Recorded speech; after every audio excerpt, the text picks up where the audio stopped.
Hello, welcome back. If you haven't already, go ahead and try this one.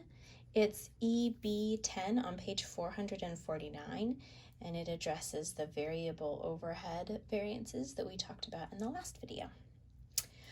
Alrighty, a manufacturer planned to use $45 of variable overhead per unit produced. So that sounds, since it says planned, that's going to be our standard rate.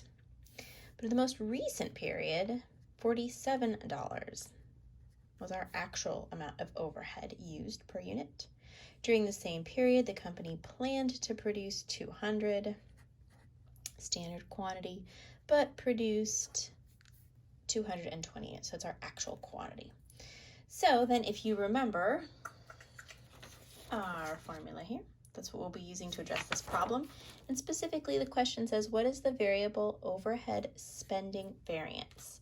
Now remember, spending variance is the rate variance. So you just have to do this calculation right here on this side. All right, which is going to take your actual quantity. I'm saying quantity instead of hours because it's true we could use direct labor hours to measure the quantity.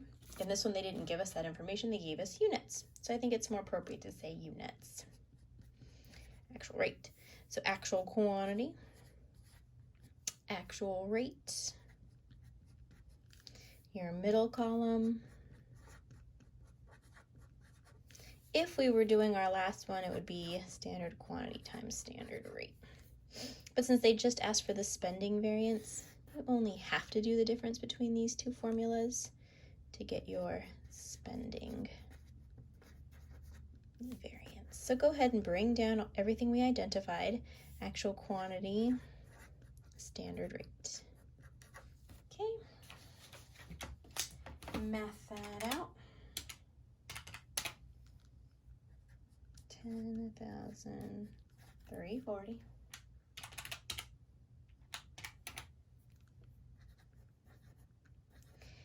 And possibly for a problem like this, you can see where it might be more beneficial just to use the mathematical formula, right? If you're comfortable with that. So your rate variance, right? I'm just more visual. I really like using the little flow chart. Alrighty, take our difference. I get $440 for the company's spending variance for the period. Now remember, we said if you were to take this figure and subtract this, so in this case we get a positive number, so that's going to be unfavorable. If that's tough to see, there's a couple other ways to see it. Here your actual costs are greater than what we expected. Higher costs means lower net income, which is unfavorable. Or sometimes, again, it's easier to see it if you just look at the rate. Here's what we thought we would pay for a rate, $45. We paid more, so that's unfavorable. And that's as far as you have to go on this one because it just asked for the spending variance. All right, I'll give you guys one to try for your participation. That'll be posted on Canvas. All righty, good luck with that one.